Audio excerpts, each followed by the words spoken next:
আসসালামু আলাইকুম মুরব্বী, আপনি কথা বলো ওনার সাথে। এখানে কি বেড়াতে এসছেন? কি এখানে কি খানজানের দিকে দেখতে আসছেন? এর আগে কি কখনো আসছেন? কেমন লাগছে এখানে প্রাচীন ঐতিহ্য?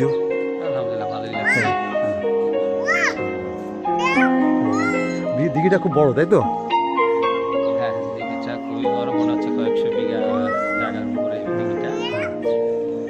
এই আগে আপনি এখানে কুমির দেখছেন?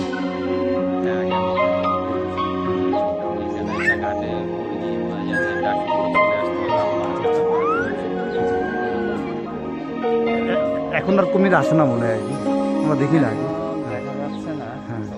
জানতে পারলাম এখানে একটা কুমির মারা গেছে, একটা কুমির আছে। ঠিক আছে, ভালো থাকেন, দেখেন ঘোরা। আচ্ছা, তো কি এখানে কত বিঘা জমি আছে এখানে বললেন? 366। আচ্ছা আচ্ছা, আপনার বাড়ি কি আশেপাশে? খানজাহান রহমাতুল্লাহের দান করছিলেন রণ বিজয়পুর রাজা রণজিৎ বাবু। জি।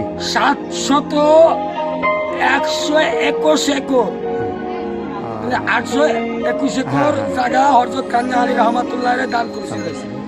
এটা কত বছর আগে? কত বছর আগে এটা? এটা বহুত আগে, 500 বছর মতো হবে প্রায়। তারও বেশি হবে। আচ্ছা আচ্ছা।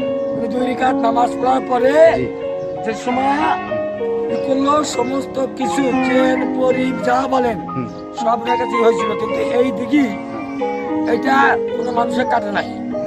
আর এই যত মামলা করুক এগুলো খাদের বিকাশ করে নিতে পারবে না, পরস্পরই।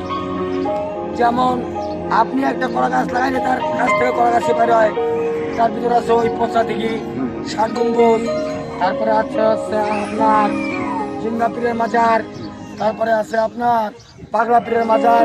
এই বইটা আমি পাইছিলাম। আমি এখানে শোয়া অনেক আগের কথা দেখি, একজন আসছে, সে 33 বার মানে হজ করছে।